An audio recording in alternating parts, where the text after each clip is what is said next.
Hi everyone, good day to all. So in the series of our presentation, the today's class, we are going to discuss about the methods to enhance the dissolution rates and bioavailability of a poorly soluble drugs.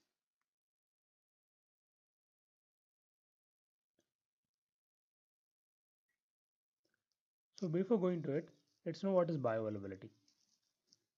Bioavailability is one of the important pharmacokinetic properties of drug which are used to describe the fraction of an administered dose of unchanged drug that reaches the systemic circulation. So this is what we have already discussed, rate and extent of drug which is available in the unchanged form in the systemic circulation. When a drug is administered intravenously, its bioavailability is 100%. However, if the drug is administered through other routes, such oral, its bioavailability decreases because of incomplete absorption or first pass metabolism. So the lesser percentage in oral route is not only due to first pass metabolism, sometimes it may not be absorbed properly in stomach or intestine. So that might be also a reason for lower bioavailability in oral route compared to that of the intravenous administration. The measurement of the amount of the drug in the plasma at fixed time intervals indirectly represents the rate and extent at which the active moiety is absorbed from the drug product and became available at the site of action. And also, bioavailability is an essential tool in pharmacokinetics which is used for calculating dosage of a non-intravenous route of administration. So this is what about the bioavailability which is interrelated to the concepts. So method of enhancing bioavailability. First we have to know the classifications of biopharmaceutics based on the drug solubility and permeability. As all we know that there are four classes, class 1, class 2, class 3, class 4, which is categorized as high solubility and high permeable drug in the class 1, low solubility and high permeability in the class 2, and high solubility and low permeability in class 3, low solubility and low permeability in class 4. Most of the pharmaceutical drugs comes under the class 2 derivatives where they face a problem of low solubility. So those challenges in low solubilities may be due to the first one is poor aqueous solubility and or slow dissolution rate in biological fluids. The second one is poor stability of the dissolved drug at the physiological pH. And the third reason might be inadequate partition coefficient and thus poor permeation through the biological membrane. And finally, due to extensive pre-systemic metabolism. So these might be the reason for poor bioavailability. So there are some approaches to overcome the bioavailability problem. Those are, the first approach is pharmaceutical approach. It is done by modification of formulation, manufacturing process or physicochemical property of the drug. Any one of these approach, either any one of these approach, you can enhance the bioavailability. Second is pharmacokinetic approach. By altering the pharmacokinetic parameters by modifying its chemical structure. The third is biological approach. The route of administration can be changed. This is one method, and the other is solubility and rate of dissolutions are important factor mainly in considering this biological approach. So this is the various approaches to overcome the bioavailability problems. So to enhance the method of bioavailability, there are several methods, around 12 methods we are going to discuss today. The first one is micronization. So micronization, it is mainly involved in reduction of sizes. So reducing the size of the solid particles to 1 to 10 microns, mainly used by spray drying or by air attrition method, fluid energy mill. So either any one of these method, we will be reducing the size to 1 to 10 microns. So as the size decreases, the particle size decreases, the surface area increases. So due to the increase in surface area, it leads to better absorption, ultimately leading to good bioavailability. Some examples of the drugs whose bioavailability has been increased by micronization includes griseofulvin and several steroids and sulfur drugs. The second method for enhancing the bioavailability is use of surfactant. So the surface active agents or surfactant enhances the dissolution rate primarily by promoting wetting and penetration of dissolution fluid into the solid drug particles. They are generally used in concentration below their critical micellar concentration, that is CMC value. Since above the CMC value, the drug entrapped in the micellar structure fails to partition in the dissolution fluid. Non-ionic surfactants like polysorbates are widely used. Examples of the drugs whose bioavailability has been increased by use of surfactants in the formulation includes steroids like spironolactone. Here, the basic mechanism is wetting.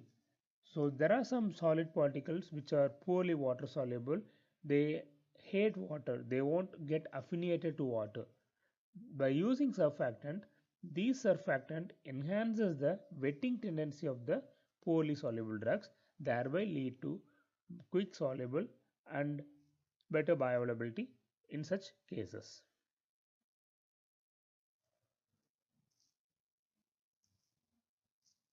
The third method is use of salt forms.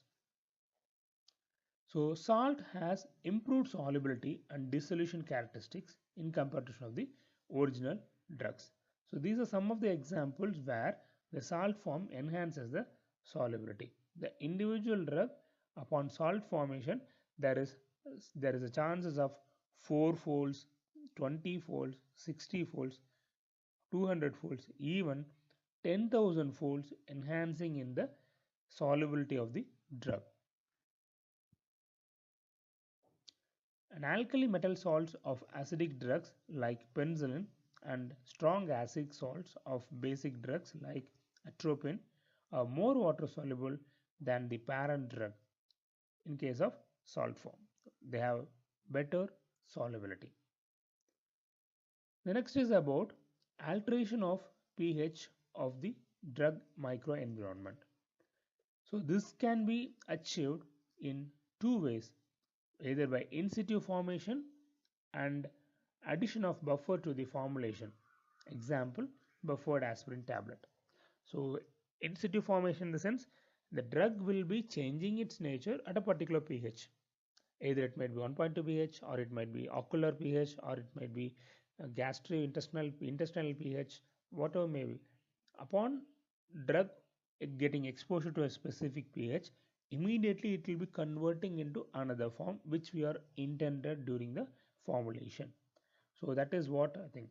So drug might be insoluble in one form at a one environment, and it cannot be administered or stable in that area in the same form. So this approach can make the drug to get convert into that area immediately, thereby it has a chances to enhance the bioavailability.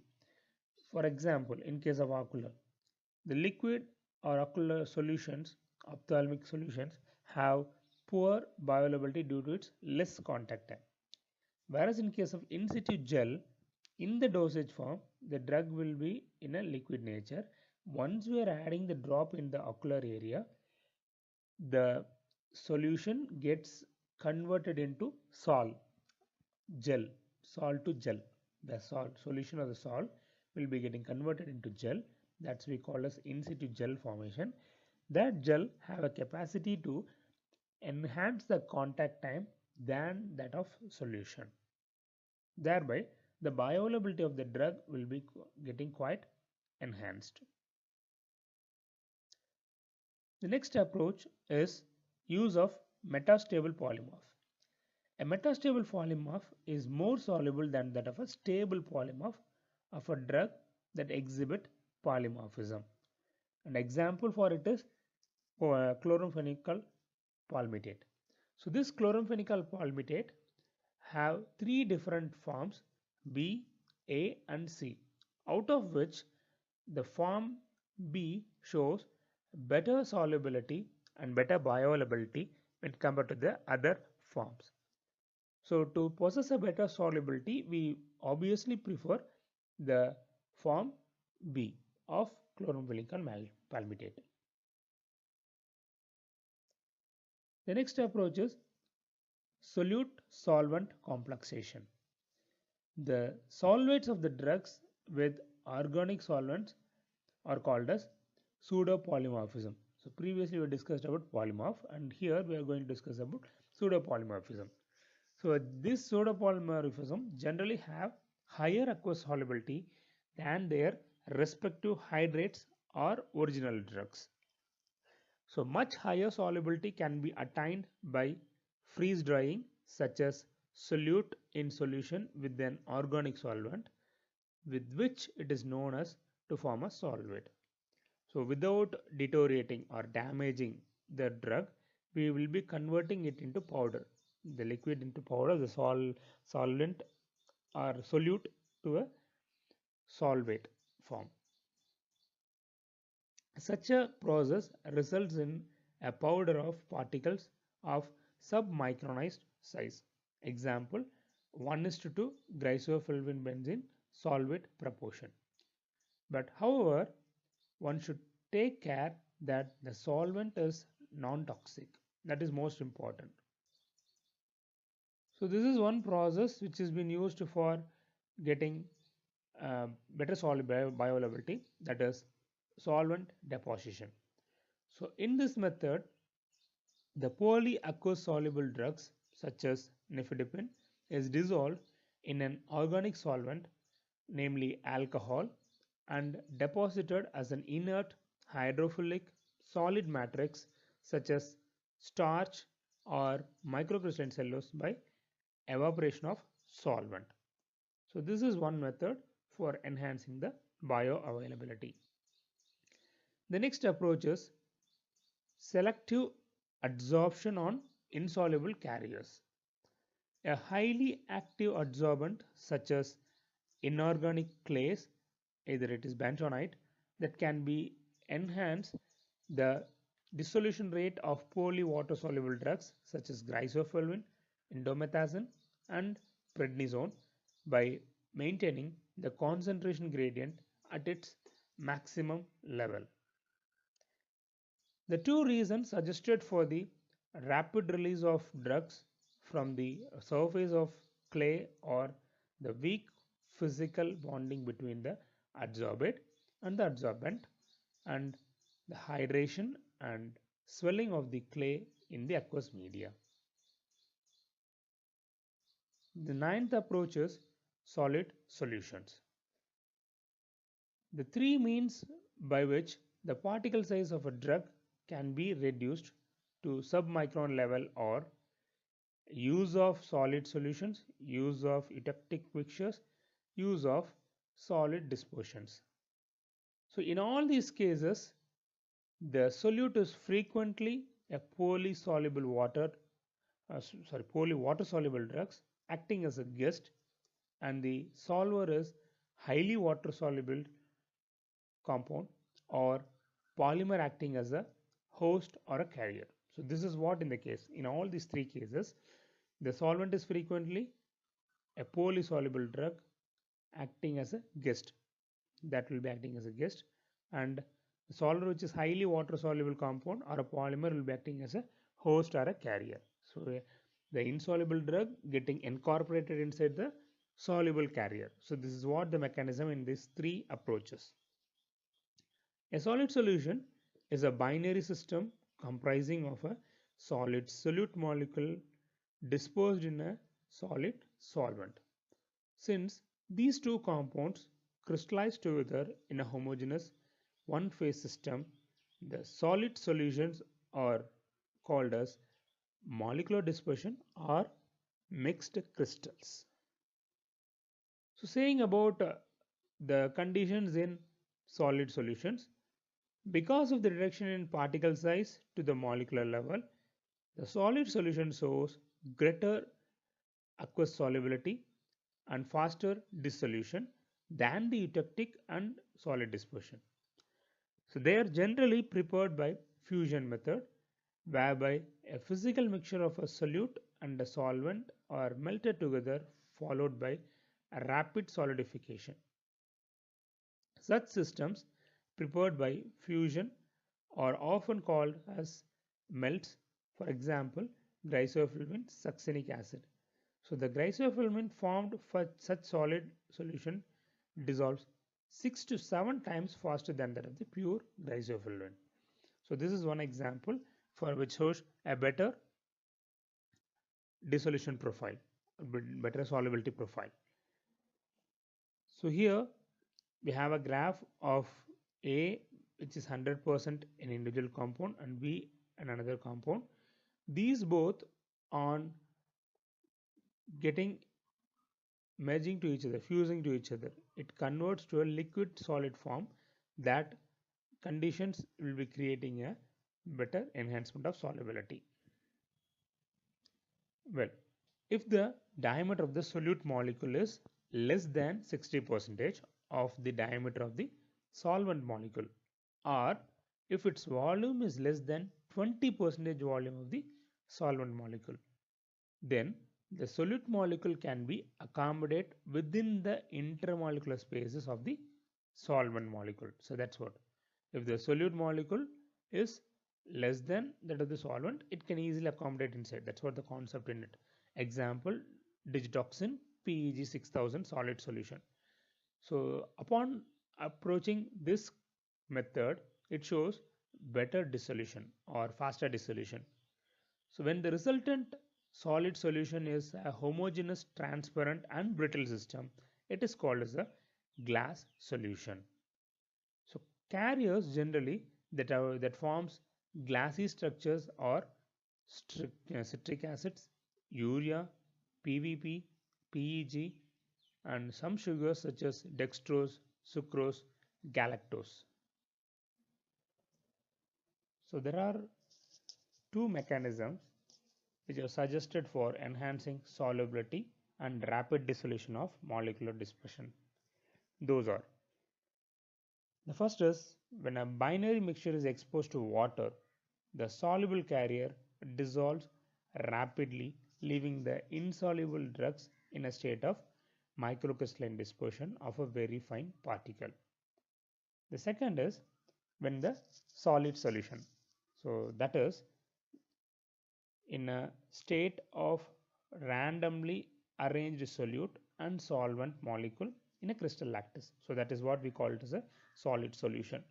When this solid solution is getting exposed to a dissolution fluid, the soluble carriers dissolves rapidly, leaving the insoluble drug standard at a molecular level. So this is the second mechanism. And the next approach is eutectic mixture. So saying about this eutectic mixture, these systems are prepared by fusion method. These eutectic melts differ from solid solution, that the fused melt of solute solvent shows complete miscibility but negligible solid-solid solubility. That is, such systems are basically intimated having a blended physical mixture of two crystalline compounds. So that is what eutectic mixture, which is shown in the diagram also. So the melting point of substance A will be at a particular point and B will be in some other particular range. So at a eutectic temperature, the solid A will be getting converted into a liquid, similarly solid B also, and that both get merged to form a homogeneous mixture at a particular temperature, which we call it as a eutectic temperature. When the eutectic mixture is exposed to water, the soluble carrier dissolves, leaving the drug in a microcrystalline state, which is solubilized rapidly. Well, in eutectic mixture, some of the examples are paracetamoluria, glycosylvinuria, glycosylvin succinic acid, and so on. Solid solutions and eutectics, which are basically melts and are easy to prepare and economical with no solvent involved in it. The methods, however, cannot be applied to drugs which falls to crystallize from the mixed melt or thermolabile drugs and carriers such as succinic acid that decompose at their melting point. The eutectic product is often tacky, intractable, and irregular crystals. So this is what about eutectic mixture is of. The next method is solid dispersion. These are generally prepared by solvent or co-separation method, whereby both the guest solute and the solid carrier solvents are dissolved in a common volatile liquid solvent such as alcohol. The liquid solvent is removed by evaporation under reduced pressure or by freeze drying, which results in amorphous precipitation of guest in a crystalline carrier. Thus, the basic difference between the solid dispersion and the solid solution or eutectic is that the drug is precipitated out in an amorphous form in the former as opposed to crystalline form in the later. Amorphous sulfathiazone in crystallinuria is an example for this approach. Such dispersion often called as co-evaporates or co-precipitates. So this is what about solid dispersion is. We will take the poorly water soluble drug separately and the water loving hydrophilic polymer such as urea separately. These both will be mixed together to form a particular mixture, and that mixture possesses a better co-precipitation or co-evaporates, which has a enhanced solubility phenomena. The method is suitable for thermolabile substances but has a number of disadvantages like high cost of processing, use of larger quantities of solvents, difficulties in complete removal of solvent, such so. The carriers used are same as for that of eutectic or solid solvents. It shows a glassy material. The dispersion forms are called as glass dispersion or glass suspension. The last approach is molecular encapsulation with cyclodextrin. The beta and the gamma cyclodextrin or several of their derivatives are unique in having the ability to form molecular inclusion complex with hydrophobic drugs which have poor aqueous solubility. These cyclodextrin molecules are versatile in having a hydrophobic cavity to make it accommodate the lipophilic drug as a guest. The outside of the host molecule is relatively hydrophilic in nature. Thus, the molecular encapsulated drug has greater improved aqueous solubility and better dissolution rate. There are several examples of drugs with improved bioavailability due to such complexing phenomena. Those are thiazide derivatives, barbiturates, benzodiazepines, and number of NSAIDs. So these are some of the examples of it here. In this, the guest molecule, which is hydrophobic in nature, will be getting accommodated into the host molecule, which is hydrophilic in nature. So this difference between the solid dispersion is this hydrophilic cyclodextrin act as a cavity, and inside the cavity it has a bonding ability to the hydrophobic drug molecule so that it accommodates inside it and thereby possesses a better enhancement in the solubility due to this complex, which we called as a inclusive complex. This we called as an inclusive complex. So these are all the various methods for enhancing the bioavailability of polysoluble drugs. Well, to conclude, let me conclude with this quote. If you think of quitting, then recall why do you start. So before starting anything, you can analyze 1,000 times. You can get thousands of inputs from various persons, expertised or successful person's view, or else the failed person's view in that particular approach. So you can collect thousands of inputs. Out of thousands of inputs, you sit, analyze, and refine it to 100.